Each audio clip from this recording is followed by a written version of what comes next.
To orders, January 29, 2026, Executive Council meeting. We have one regret, Councillor LeBlanc. We have, I invite anybody to stand or move if they feel the need to do so. I would like to see the approval of the agenda. Any additions or conflicts of interest?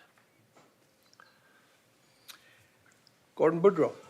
Councilor Boudreau. Sorry, Deputy Warden Saulnier, could I add something to the agenda? Sure. It's for tax exemption for the St. Michael's Church. Okay, we will put that on 9I. Thank you.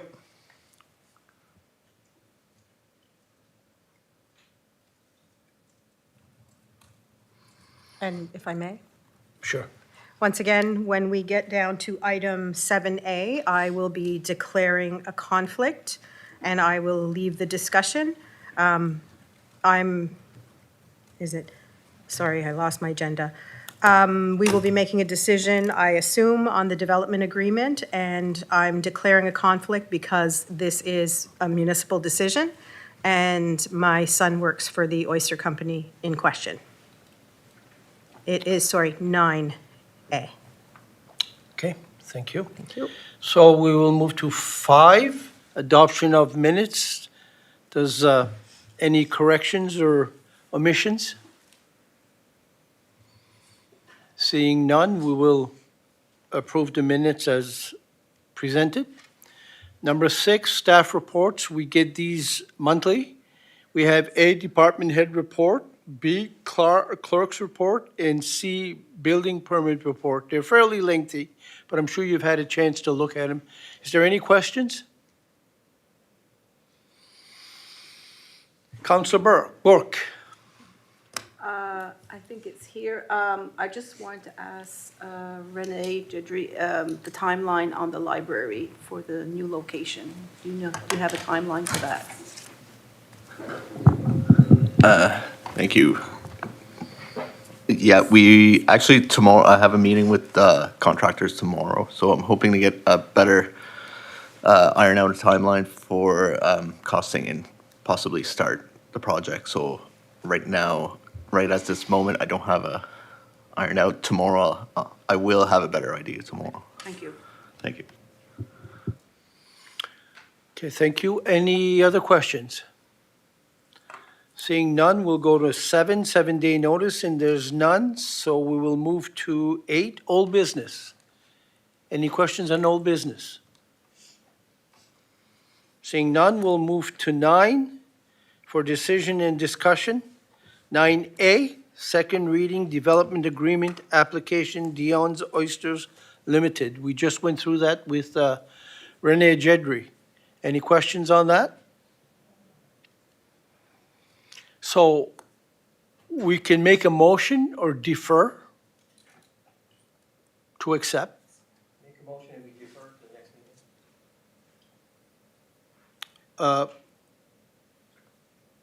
I'll unmute first. There's a motion on the floor, so the motion needs to be addressed. Okay, there was a motion to defer, Councillor Madden. Do we have a seconder? Seeing none, motion denied. Councillor Digdon. Okay, I guess it's going to be a two-part there now. I understand that we may have had some problems with our audio-visual here this evening, and I wonder if there was some people trying to get in that may have not been able to get in here this evening, as far as on...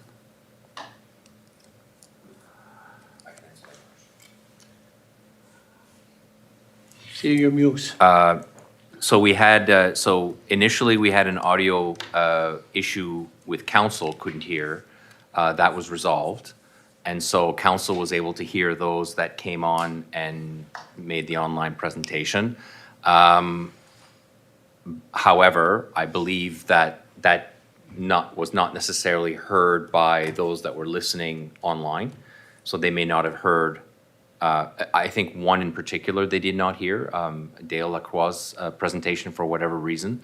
The second one they could hear, but there was no presentation, as you know. Yes. So I think it would be appropriate to maybe summarize what we've heard so that the public can hear what we've heard. Unfortunately, it's paraphrasing a bit because, right? The second part is there, from an IT perspective, there were no people that were trying to get on Zoom that could not get on Zoom. Okay. So there was no technical issue on access to Zoom. As you see, two people got in easily, and we have not received any commentary otherwise, and our IT person is here and can confirm, it can confirm when people are trying to access or are having issues with access. Okay, So that didn't occur.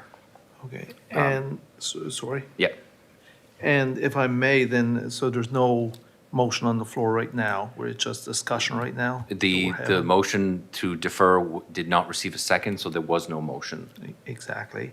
So if I may, and I'm paraphrasing this, some for the people that may be watching, and I'm also asking, because for knowledge for myself, so Dale Potier-Lacroix was on, and she gave a presentation, and she states that the notice that she received, and that, I believe I got this wrote down right, was dropped off around 11 o'clock at night to her residence, and she only found it the next morning, and it may have been dropped off in the rain, or rain fell on it at some time during the night.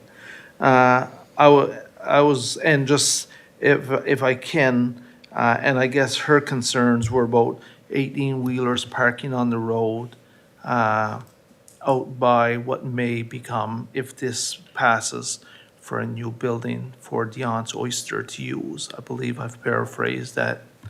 Other than that, she stated that she don't know if the residents are getting fair representation right now from the municipality.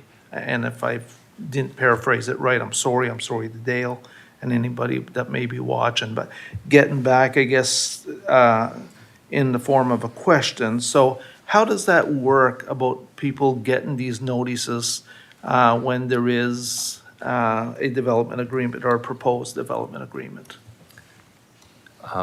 We can, Renee, would you like me to start and you finish, or? Okay. I can address the issue of I can't comment as to the accuracy of the statement of when that letter was delivered. But I do know that there were two issues on that property. And so, and I also know that the time that the province there was a request of the applicant to the province for the water component of that development.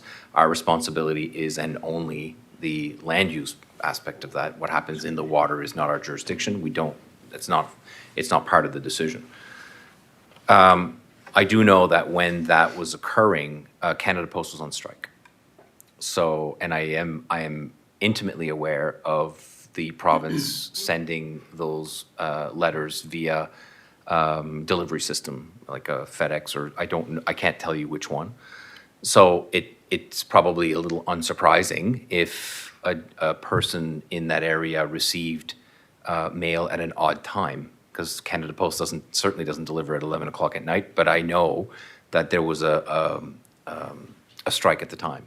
So I believe, and I believe that there's some conflation or confusion around the provincial application, which was for the water component, which was approved by the province maybe a month and a half ago, compared to what our correspondence was. As I was not directly responsible for that correspondence, I'll defer the rest of this to Renee, who can explain what our process is around communication and how we communicated in this case. Thank you. So in this case, or this instant, is we just refer to the Municipal Government Act, which the development agreement states that we have to inform each property owner within the 152-meter radius of the property. So each property owner would get a mail out So that is based on relying on having the proper mailing address. So each property owner should ensure that we have their mailing address in case we haven't had any returns yet, but there's a chance if somebody moves that they don't get the mail out. So far we haven't received any return to senders. So that's how, and in her instances, she would not have fell in that 152 meter radius. So she was outside the required mail out as per the MGA. On the issue of parking, I think it's probably best that the applicant answer that, if that's a question that you wish answered on the parking. For the trucks, you mean? Yep. Okay. That's up to council. We can't comment on that. We don't, it's not for us to comment on. So where are we talking about the parking? Where is the parking? That would be best to ask the applicant who is here and available to take those questions, Okay. if he's willing to come up.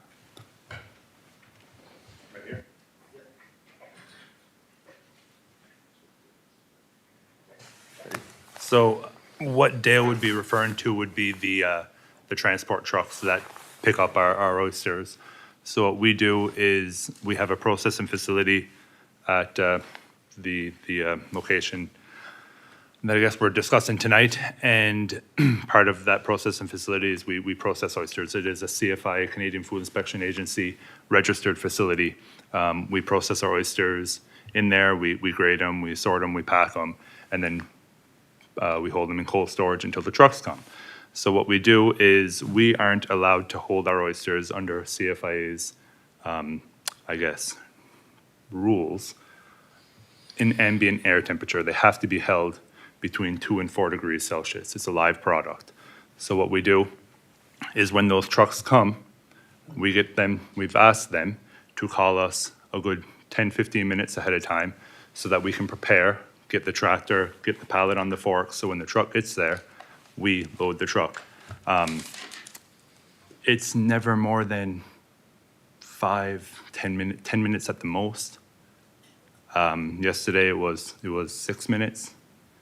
Garbage trucks are roughly the same amount of time. Delivery trucks, it's just, I believe it's part of business. But I believe that's what Dale was talking about. Okay.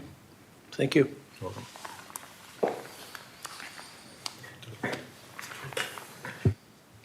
Councillor Digdon. Thank you. So I guess maybe the letter that Dale may have received may not have even came from the municipal office then.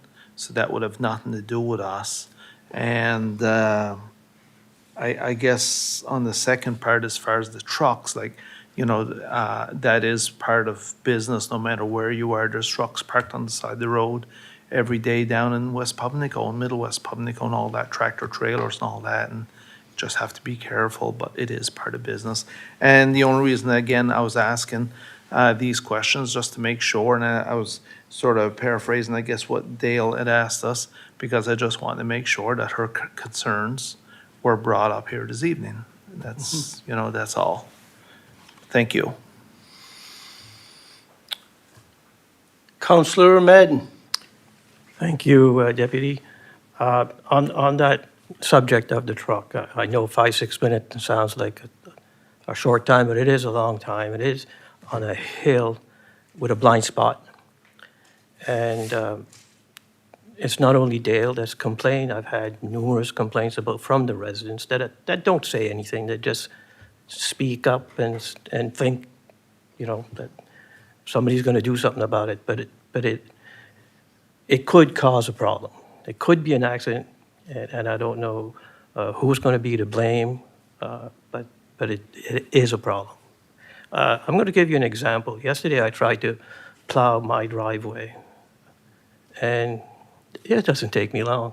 I had to stop about 6 times for traffic, and I was in there 5 minutes. It's just scrape across, and So it can be a problem. We can't look at this lightly.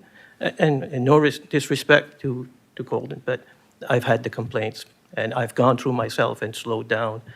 And like, yeah, garbage trucks do go in and out. They've got the flashing lights, and the guy's telling you to go over, but they're not there 2 minutes. They're just there for a short time. Thank you. Thank you, Councillor. Do you have any more questions?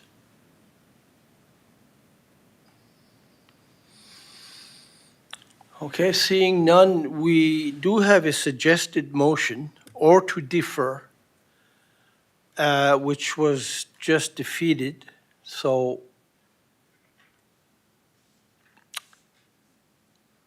do you councillors have any more questions? No, you had made a motion. Yeah. So, if there's no motion on the floor, what do we do in that case? CEO? Having no questions, I think it's up to council to either make a motion at this meeting or not. It did not, I mean, it did not vote for the deferral, but not making a motion in favor of the development agreement would in fact defer the decision because there's no decision made. I mean, council will have to make a decision on this one way or another. And it's entirely up to council what it wishes to do at this time, whether it wishes to, yeah, I think your options are clear. Thank you. Councillor Digdon? Thank you. I feel as though we're going to be representing here, we have to be representatives of all of our municipality. I believe through Mr. Jedry and through the municipality here, what we were supposed to do was done. Having said that, I'm going to make the recommended motion, and if it gets defeated, it gets defeated. But to approve second reading of the housekeeping amendments to the land use bylaw as contained in the planner's report dated November 12th, 2025. Wrong one? Jeez.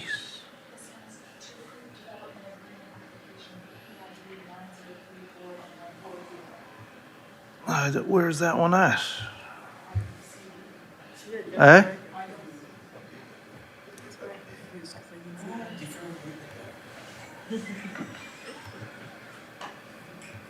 Yeah, I'm not on that Nope, one. that's fine, we're gonna get it for you. There you go. Okay, we'll try this again. And I did not have that on my agenda, on the first agenda, but it was our executive assistant, Chantel Newell, that can operate a computer much better than I can, brought it up. So we're going to go with a suggested motion to approve the development agreement application for PID number 903-41140 with Dion's Oyster Company. Okay, thank you. We have a motion on the floor. Do we have a seconder? Seconded by Councillor Burke. All in favor? Aye. Oh, sorry. Any questions?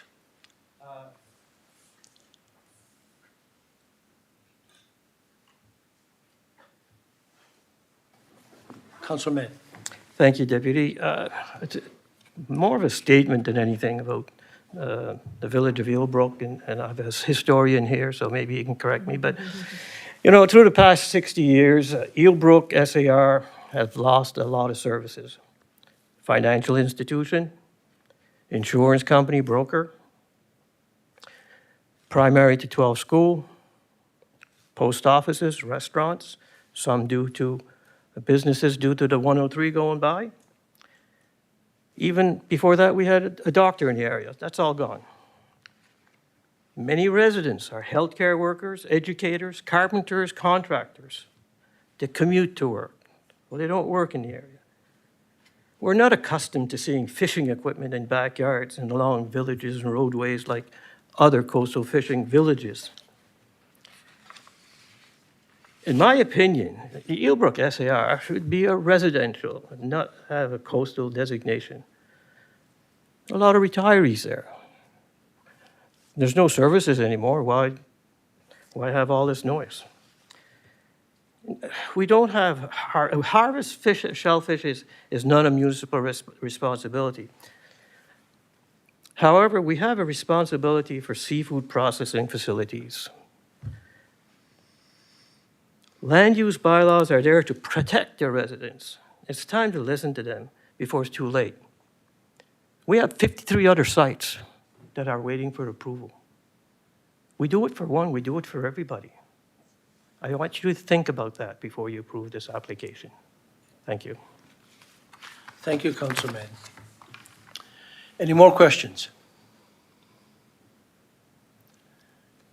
Councilor Digdon. Yeah, I may have missed something here, but Councillor Madden, this has nothing to do with the approved sites or the recommended approved sites. This is to do with a processing company for the oysters, I believe, or building to help along with the oyster business that's already set up there, I believe.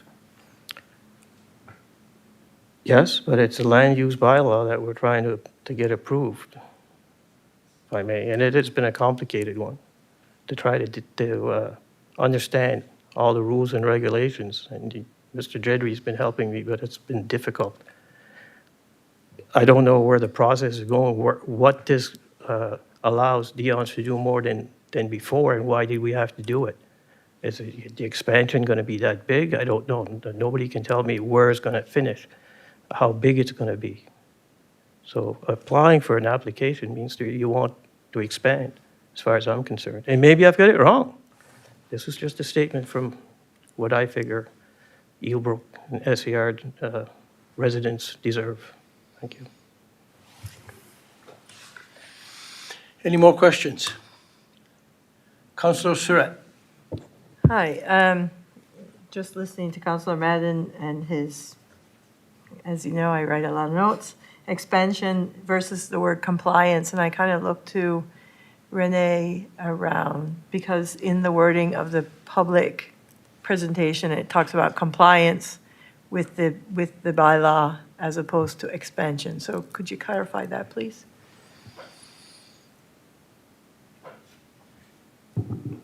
Thank you for the question.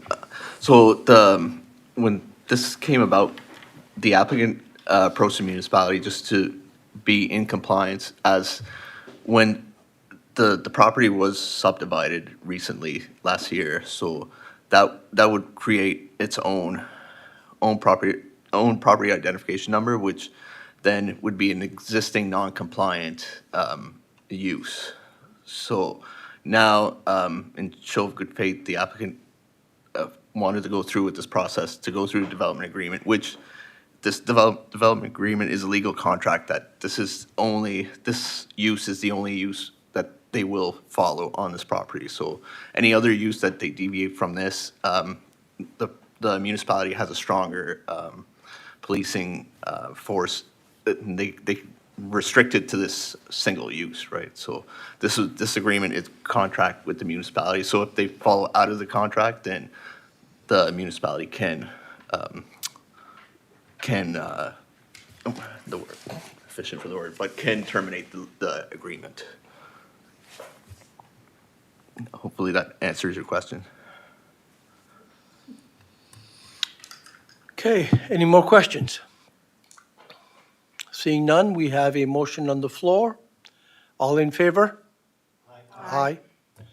Opposed? Do you want that in record? Okay, motion carried. All right, we will probably Nicole can come in now, correct? We'll hold on for a second till she comes in.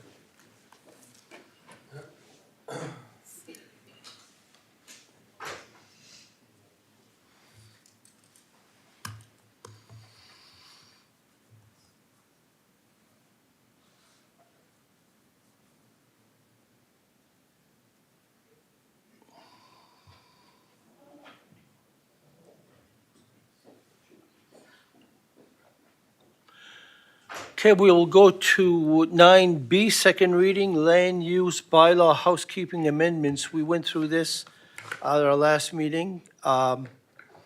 It's just, again, just housekeeping.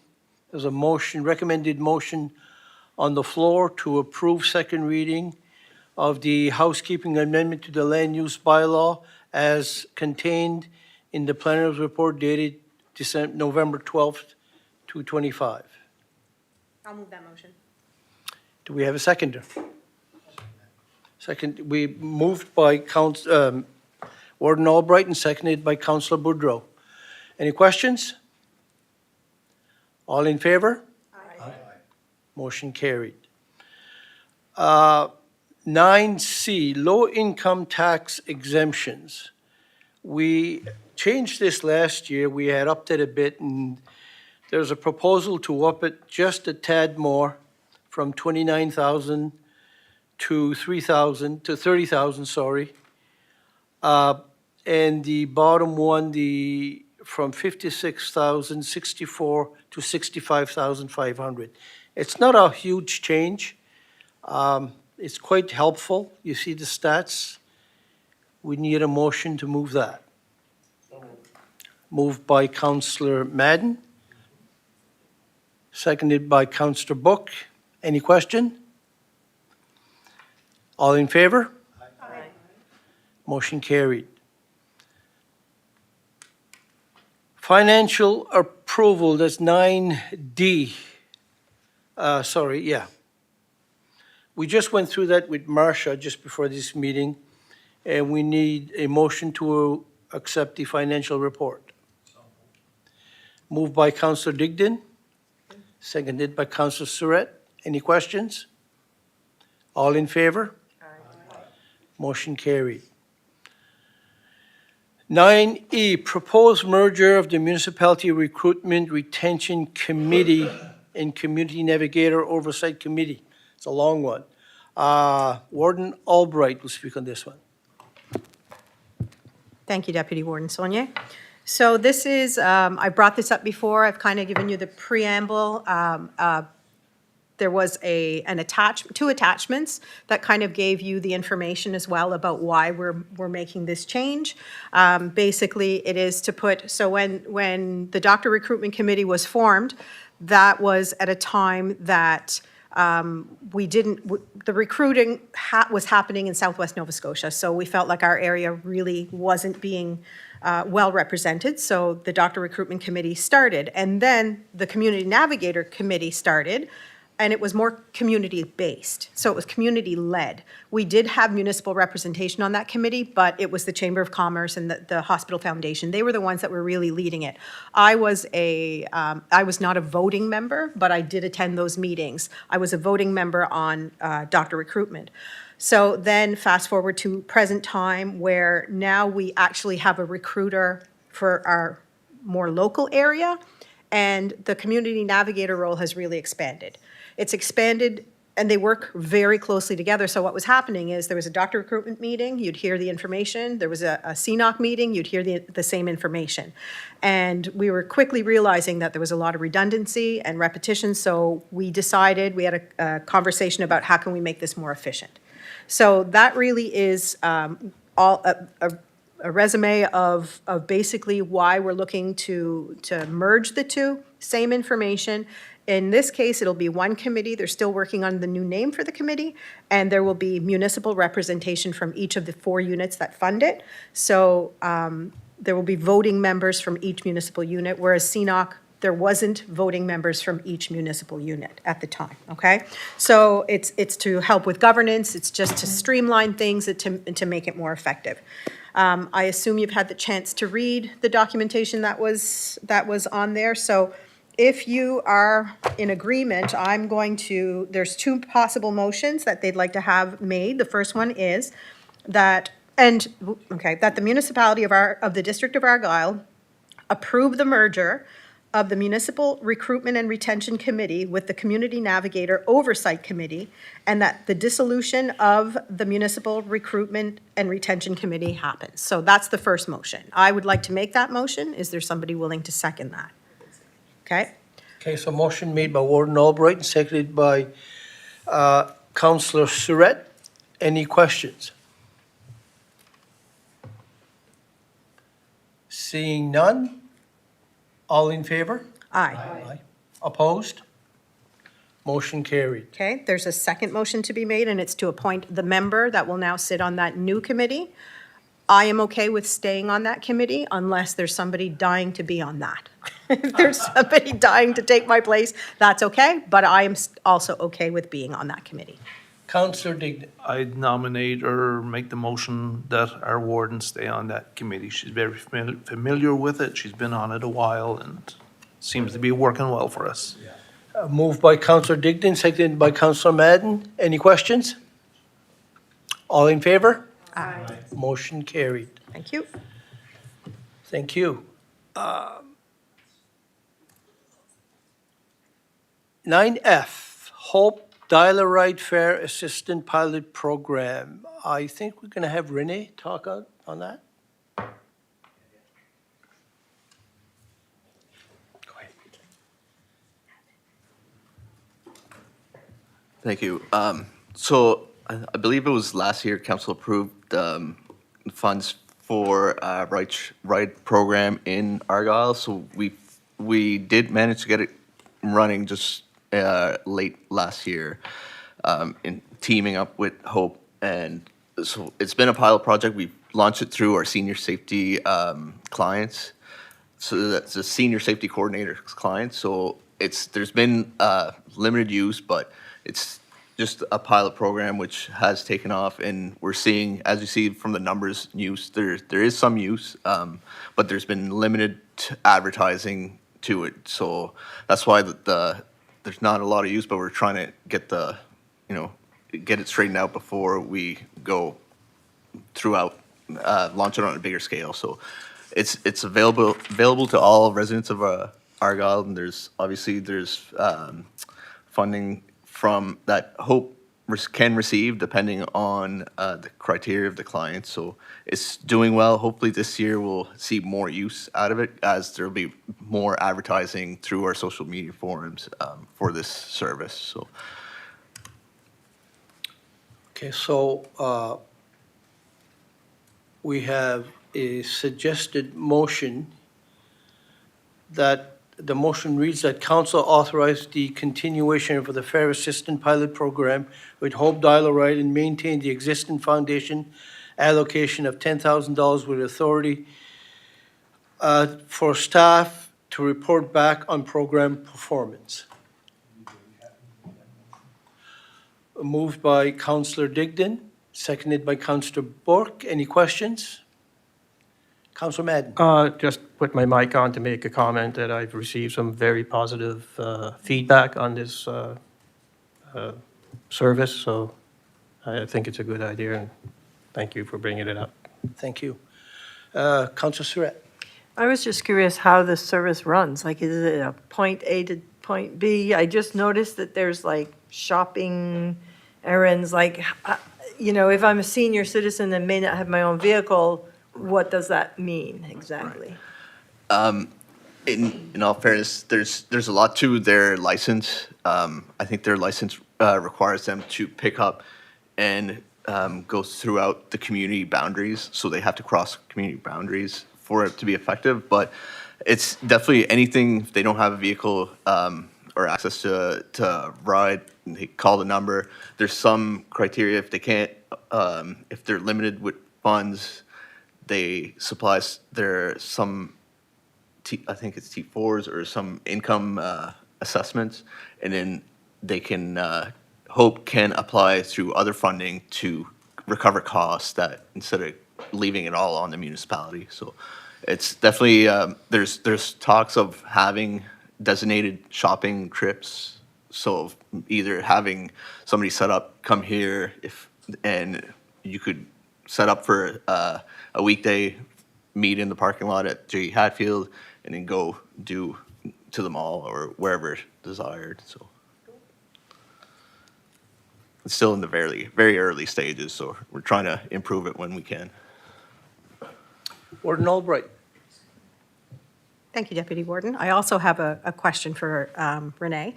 I'm just wondering, like, I think it's a wonderful program, and it fits our inclusion policy, and it fits that it's a service that we're providing, that we're helping to provide. I'm just wondering, I would like to have the information if residents ask about it. Can we get like the criteria as to who qualifies and what the funding ceiling is, all those things? Because in case somebody asks me, I'd like to be able to have that information.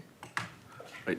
I'll definitely get you more information, but right now it's open to anybody as a resident of Municipality of Argyle. Okay. So the more information they can provide to Hope, the more they can find funding in other avenues to help cover the costs. But right now, if they don't have any of that information, they can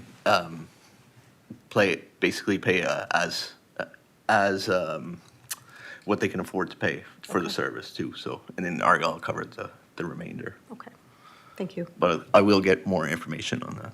Councillor Foster. Yes, I have a question for Mr. Jedry. Sure. Would this vehicle be capable of accepting a wheelchair? The vehicle that we've had, that we went in on Hope, does accept wheelchair. It's not always gonna be that one that's dispatched through Argyle, because obviously depending on the use, because it is Right. I believe it's a large van that has the wheelchair capabilities, but if it's only two people or one person, they're just gonna dispatch SUV or a car. Okay. I wasn't aware that they had several different types of vehicles. Yes, the one that Argyle was in partnership with Hope, they partnered up and they ended up purchasing a large van that has the wheelchair capabilities. Okay. So, yeah. Thank you. Okay, so any more questions? So we have a motion on the floor. All in favor? Aye. Opposed? Motion carried. 9G, pension. Oh, I'm sorry. Yeah, no, that's all right. I just want to say this after the vote was taken, because I didn't want anyone to think I was trying to sway votes either way or whatever. But we have, for the people that may not be able to see here this evening and that who's in our audience, we have one of our past wardens, that Danny Muse, here with us this evening. And I know that this here was a project that was very near and dear to his heart. And he actually went in as our representative to talk about bringing this service to the residents of this municipality. So I just would like to him recognized for doing that for the municipality and for the people. Thank you. Thank you, Councillor. Councillor Foster. Yes, I'd also like to acknowledge the presence of a very distinguished guest in our audience this evening, former municipal councillor Raymond Surratt. Raymond Surratt was a councillor for the Eelbrook and Argyle areas. They were together back in the day. I'm not sure exactly the years. Could have been maybe 72 to 82 possibly. 78 to 82. Okay, So, thank you. my pleasure. So, okay, so we have a motion on the floor. All in favor? We voted. We already voted for that. Thank you. I'm confused. We can vote again. Make it, Double the vote. it'll make it double secure. All right, so 9G, pension plan review and recommendation, CAO Muse.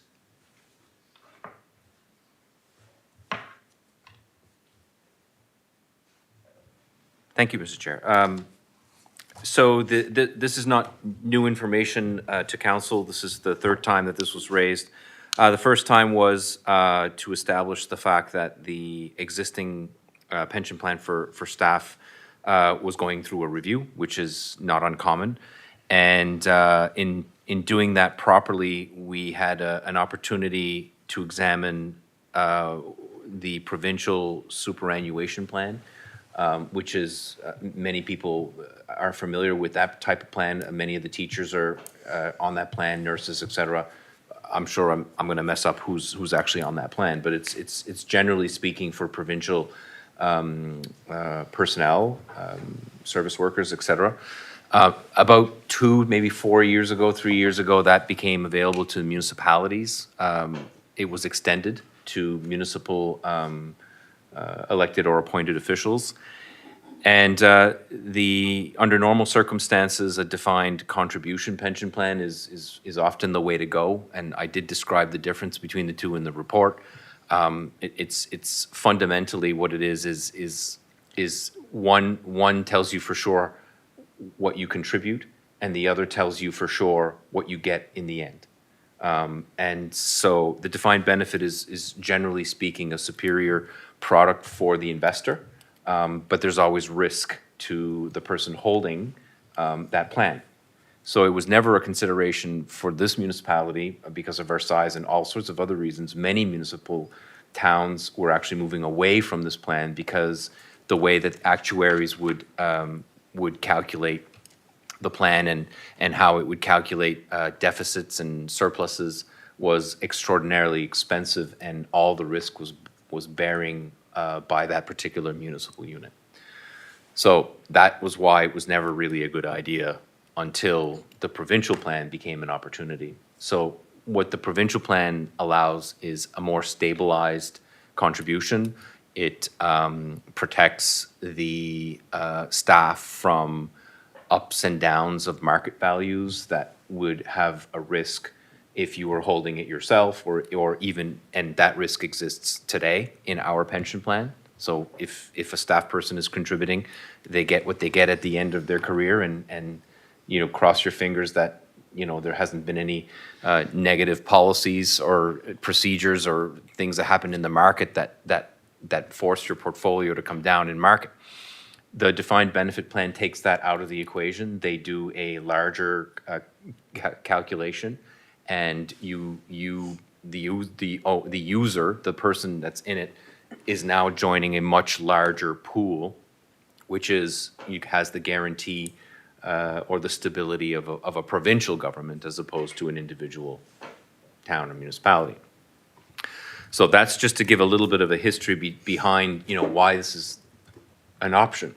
Because under normal circumstances in a review, what we noticed was that our contributions are well below market compared to other municipal units even in our vicinity. So the natural aim would be, okay, well, what's that number? But then this opportunity came up and said, well, this is actually an opportunity for us to really set up the pension plan in a much more superior way with not necessarily additional cost to the municipality. That was important. So the way we see it here, obviously, everything that you do has a level of risk, and so portfolios go up and down. Actuarial valuations calculate the differences. The good news here is that the province bears that risk, not the individual municipalities. We would be a drop in the pan in this plan.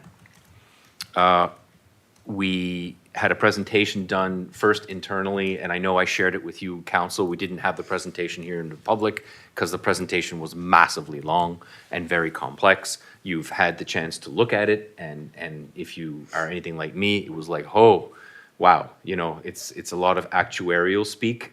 This is coming from a nerdy accountant, so it can be complex, it can be complicated.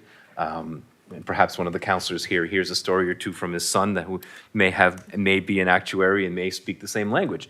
But anyway, I digress. But at the same time, what they're basically saying is fundamentally in the long term, it is advantageous to go into a defined benefit. So when you think about it, not so much for myself or the people that are employed here, but for the future and for people that are joining the organization, it becomes extremely advantageous, again, at a very, assuming an increase in our existing plan, which we were going to consider, it's very cost neutral, but the benefits are that we've now allowed ourselves the potential recruitment or retention of staff that were provincial staff.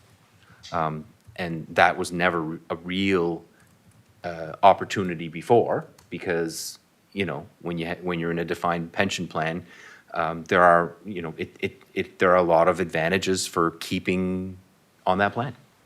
So I go over some of the pros and cons or the comparative reviews of the plans in the region. You have that in here. You see the information that we saw. We did bring this to staff in a staff meeting. We had a discussion with staff, and of course, every situation is different. Every plan is different. So if council was agreeable to transitioning the pension from where we are, which is defined contribution, to defined benefit, it would mean that each individual person would have to meet with a representative in the plan to understand what their options are and how it works best for them. Everybody that joins this plan says the plan is brand new. So if I go in day one, it's as if I was hired on that day. There are opportunities for people to buy back our years of service. And so many may make that decision. They may decide to look at their pension plan existing and say, well, we'd like to transfer whatever's there, and that will buy a certain amount of years back on the calculation. So the calculation is standard. It's the same for everyone. It's a certain percentage based on your best 5 years of employment, and it's multiplied by the certain amount of years that you've been employed in that area. And so there's, a lot of people, they talk about the math of 55, like if so many years versus age, and at some point it means you're eligible for retirement, and then they calculate it at that point, and that's how it works. So there's always questions about death.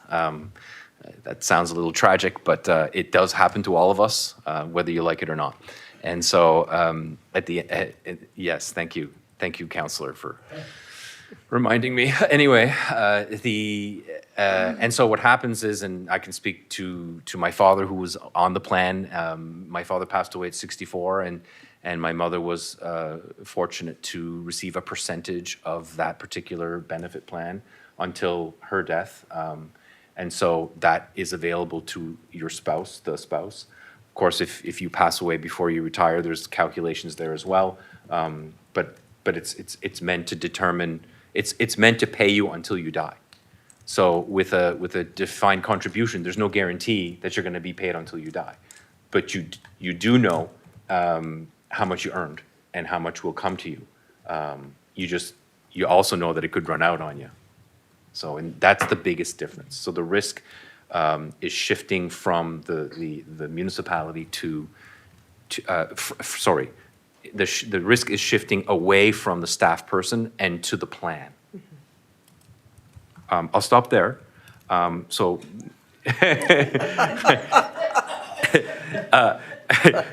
or I could keep going if you really wish. It's a very important decision, so I want to make sure that you understand where I'm coming from. There is a suggested motion there, and if there are any questions or comments, I'm open to them. Maybe I will stop now. Yeah, okay. Thank you, CAOLA. There's Mr. Digdon, or Councillor Digdon. I think I'm the only mic that's working on this side here this evening, but anyway, thank you. Just a couple of things I'm looking at. I see the hard numbers maybe cost the municipality of Argyle $30,000 a year, but then you had mentioned maybe cost neutral. I'm just wondering, today it may seem like a great thing, and I'm all for pensions. I've worked in jobs, I guess, or professions that we had very little pension plans, and right now is when we really see a difference, both Jeanette and I. Just wondering, is this, is 30,000 this year though, or could be up to 30,000 next year, sorry, it's gonna only start 26, 27. Will this be something that maybe a future council may be looking at in 5 years' time or 10 years' time and say, wow, how did that council ever get us into something this costly? Right. So thank you. So currently the percentage is at 6% match. So it's a 6% contribution matched by 6% from the municipality. So when I when I say that the cost will be an additional 30,000, it assumes, that is a true cost. First things first, but secondly, it assumes that we would do nothing with the existing plan. So, and that's not really what we would recommend, because the plan is way out of whack to the market. So let's assume for a moment that a different decision was made and that we stay with the plan. Council would be asked to consider an increase in that percentage, because that percentage is nowhere near where it is in the market and in the local market. So to compare the old to the new, there would be a cost of approximately 30. If we were to assume that you're going to increase the percentage anyway, then that's where I refer to cost neutrality. So is it a true cost to the municipality going from old to new? Yes. Based on taking this proposal, yes, there would be an additional investment, and that investment in the pension would be shared by both the municipality and the staff. So in changing it and in changing the rates, they are also paying more as staff. So it isn't just entirely on the municipality. And so our pension plan costs rise every year. Even if we did nothing, it will go up, and it usually goes up by, if we add staff, obviously, if they're entitled to be a part of it, that will go up. And also if there's salary increases, which we would typically do, inflation at least, that would also increase the cost of pension on an annual basis. So that in that way, the way that it would grow very similarly to your salary cost.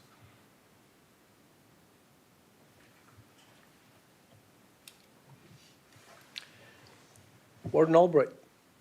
Thank you, Deputy Warden.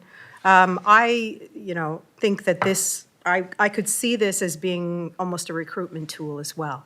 When you're looking at employing, top quality people and having a pension plan that is, basically guaranteed until you die, I definitely feel like this would be something that we could use as a recruitment tool, even when hiring younger staff as well, because we don't always think of that when we're younger, but then when you get closer to the other end, you're really thinking about that. Yeah, Exhibit A. So I think it's a recruitment tool. Either way, costs are going to go up when it comes to the retirement plan. So I'm going to make the motion that we move that the CAO authorize to transfer the Municipality of the District of Argyle's registered pension plan to the Provincial Service Superannuation Plan, moving from a defined contribution to the Provincial Defined Benefit Plan, effective as early as April 1st, 2026, and that the additional cost of contributions be included in the 2026, 2027, and subsequent operating budgets. Thank you for reading that. Do we have a seconder? Seconded by Councillor Surratt. Any questions? Seeing none, all in favor? Aye. Opposed? Motion carried. All right, we shall move on to letter of support for the Quinnen Club Accessibility Grant. Warden Albright. Thank you, Deputy Warden.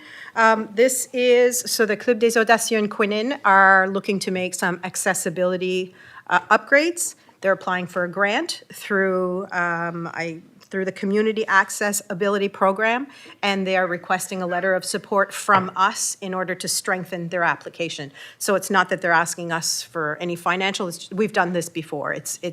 They need our support in order to strengthen their application. So I'd like to make a motion that we that we write the letter of support for the Club des Audacieux in support of their application to the Community Accessibility Program. Moved by Warden Albright, seconded by Councillor Madden. Any questions? All in favor? Aye. Opposed? Motion carried. 9I, tax exemption, Councillor Boudreau. Thank you, Deputy Warden Saunier. As most of you know, the Wedgeport Church has been bought by the Société Héritage Acadien de Wedgeport. And I'd like to move to add the St. Michael's Church Community Center to the tax exemption list. And I'd like to make that a motion, if somebody could. Perfect, thank you. Case moved by Councillor Boudreau, seconded by Warden Albright. Any questions? All in favor? Opposed? Motion carried. Thank you. Okay, we will move to 10, correspondence and for information, Tusket Island Wilderness Area. So I've kind of taken the lead on this one. We've received, or I have, I don't know how many other concerns, quite a few letters, basically echoing the same concern about the Tusket Wilderness Area and its effect on the ADA, or should I say the aquaculture in Lobster Bay. First of all, I'd like kind of explain what the Tusket Island wilderness area is. It first started through the Wilderness Act in 1998, I do believe. And under the Wilderness Act, different sites in Nova Scotia are basically under that same umbrella. And there's over 70 sites across the province. So all these sites have different makeup in a sense. They're geographically different. You know, you could have the Cape Breton Highlands, and here we are, coastal water. So that's, and then you get Kidgee, just to give you a contrast into the different locations. So the question is, should it be restricted, restricting the aquaculture? And if you ask the question, does aquaculture, Tusket Island Wilderness Area permit aquaculture, you get a big fat no. If you ask, does the Wilderness Act permit aquaculture, you get a big fat no. You ask if any of the sites, 70 or more, accommodate or permit aquaculture, you get a no. So it's pretty clear. You cannot have in aquaculture in these sites. So I go a little further and I ask, can you have aquaculture in Lobster Bay? And the answer is yes. And you go on different places and the answer is still yes. So it becomes confusing and contradicting. And you ask yourself, well, why is that? And then part of the reason, can we have the map, please? Part of the reason is the map that's on the monitor right now adds confusion at first sight. If you can move that map up and you read, I can't focus on that right now, but it says thank you. The Tusket Island Wilderness Area includes all the areas, and it says areas, that's meaning multiple sites, subject to OIC inside the dotted line. And if you go to the map legend on your right, you'll see in yellows, encircled with a black border, it says subject to OIC. Now, if you go inside that dotted triangle, you'll see the sites encircled in black, which identify them as the OIC. Further, if you look at the dotted lines, and people will say that is part of the Tusket Wilderness Act. Well, if that was so, the entire Comoes Hill, parts of Little River, the Windmill Project, all of Wedgeport, upper, middle, and lower, half of Amira's Hill, Abrams River, Surratt's Island, Sluice Point, Morris Island would be part of this Wilderness Act. It doesn't quite make sense to me. As a matter of fact, being familiar with the windmills, they avoided the wilderness area. You see right there, exactly, right there where the arrow is pointing, because they're not allowed there. So it indicates that that's a site, not the entire community of Comoes Hill or Little River and the rest of the villages. I cannot foresee a wilderness site in the middle of Wedgeport. To add more support to that, If you look at the Tusket Wilderness Site, it will tell you that it involves or encapsulates 715 hectares. If you measure that triangle, it measures 14,500 hectares or more. 20 times more than the 715 hectares. It is quite telling for me. Lastly, I will read the letter I received from Craig Smith, who is the Director of the Environment and Climate Change and Protective Areas. Thank you for reaching out in regards to the location of the Tusket Island Wilderness Area. As it pertains to aquaculture development areas in Lobster Bay. I am Director of Protected Areas with Nova Scotia Environment and Climate Change. Aquaculture Development Area, ADA, locations in Lobster Bay do not overlap with the Tusket Island Wilderness Area. The wilderness area remains protected. The aquaculture development is in marine water, the ocean, while the wilderness area is made up of multiple parcels of land on islands that are spread throughout Lobster Bay. As with other provincial designated wilderness areas, the boundaries terminate at or near the ordinary high water mark. Portions of saltwater marshes may occur above this. The wilderness area does not include marine waters. He has a map attached. These areas are strictly land-based. And the reason they do mention aquaculture is not permitted is because you can actually have aquaculture on land. We've had hatcheries, we've had raised salmon, raised trout, raised bass. We know this because they've introduced these to our lakes and rivers. And those particular aquaculture are not permitted in the Tusket Wilderness Act or any one of these areas. So, do you guys have any questions?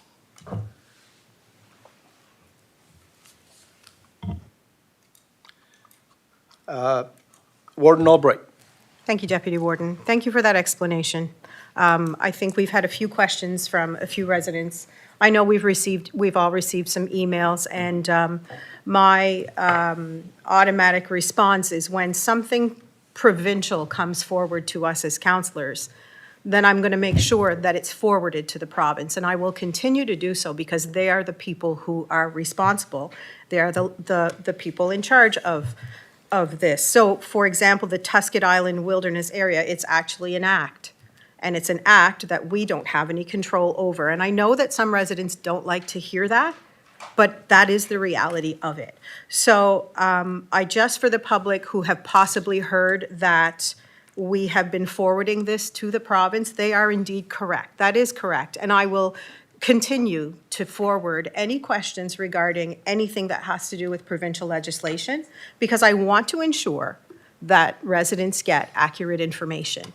And I read something in one of these correspondence that I had seen here for the first time about not giving our subjective opinion. Well, without the proper information from the province, that is exactly what's going to happen. So I think that sometimes it is difficult to understand the different levels of government, but we are municipal government, and we deal in garbage, and we deal in services that we provide to our residents. But when it comes to aquaculture and the environment, we do not have control over those things. So, but if residents have questions, they can continue to send them to us, and I will continue to send them to the proper people who are sure about the answers. And I just wanted to clarify that. Thank you, Warden. Councilor Boudreau. Thank you, Deputy Warden Saulnier. I knew there was a restricted area in Wedgeport, but you've done a lot of research, and thank you, very informative. Thank you. You're welcome, thank you. Any more questions? All right. We will move on to 11, financial request, Kentville Volunteer Fire Department, capital funding request. CAO Alain.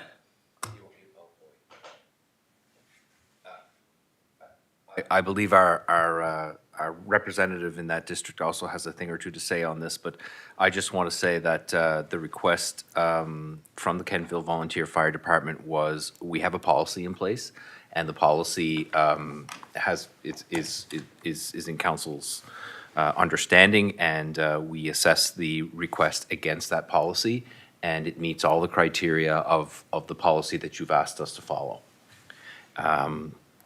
And I will stop there, just because from an admin perspective, I felt you needed to know that it meets policy. Thank you. Okay, so we have a motion for this? Sorry, Warden Albright. Thank you. Thank you, Deputy Warden. Thank you for the explanation. Also, I think it's important that we look at the year of their truck that they're looking to replace. 1992. That is their pumper. It's their number one truck. Definitely, they are in need of a new vehicle. So I am willing to make the motion to approve Fire Services Capital Grant for the Kentville Fire Department in the amount of $25,000 per year for 5 years, beginning in 2026, 2027 fiscal year, pending all other funding is confirmed and an area rate is established. Okay, moved by Warden Albright and seconded by Councillor Burke. Any questions? All in favor? Aye. Opposed? Motion carried. All right, we're winding down. We are to 12, agenda topics for next meeting. Notice of motion by councillors. Do we have any?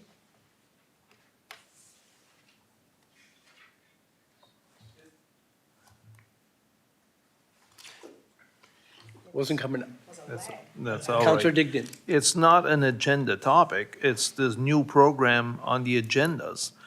Just wondering if it's gonna be, sorry, and what I'm thinking about is our public, is it gonna be as easy to navigate for them as it's hard for me to navigate it? Or is there gonna be can we put some pointers out there and let them know that we are going with a new agenda, program and? Thank you for the question, Councillor Digdon. Through you, Mr. Chair. The new system was actually working perfectly fine for the public. It was only internally that it wasn't working for, but we can absolutely put some blurb on Facebook saying we are switching to a new system. However, I can confirm it is going to be a lot easier once we're all using it. But it will make life a lot easier, and the residents should have zero trouble navigating it. If anything, it should be a little easier and a little less clunky, so. Sounds good. Thank And you. if I may, just as a follow-up through you, just wondering why we went with this new agenda program. That's a loaded question. The reason we went with this new system is to modernize some, to save time for me specifically, any person that does the agenda, any person that does the minutes. This automates a lot of the process, but also still, I still do the work, but it does make the process a lot easier on our end, and it's user-friendly for you guys and for the public as well. And we will also be using it for other agendas, such as the Planning Advisory Committee meetings and the Mariner Center Expansion Board meetings. So that will make those agendas more easily accessible to the public rather than they were in the past, so. Thank you, and the only reason I asked that was just for full transparency, just to make sure Absolutely. that people know what we're up to, and I appreciate the question. Thank you so much. thank you for the answer. And I appreciate all you do for me, by the way. Thank you both. Question period. Any questions?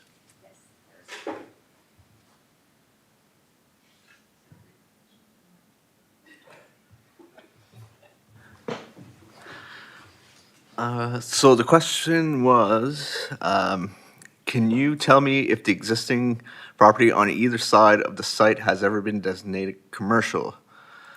So I'm just assuming it's the subject property that we were talking about for the development agreement.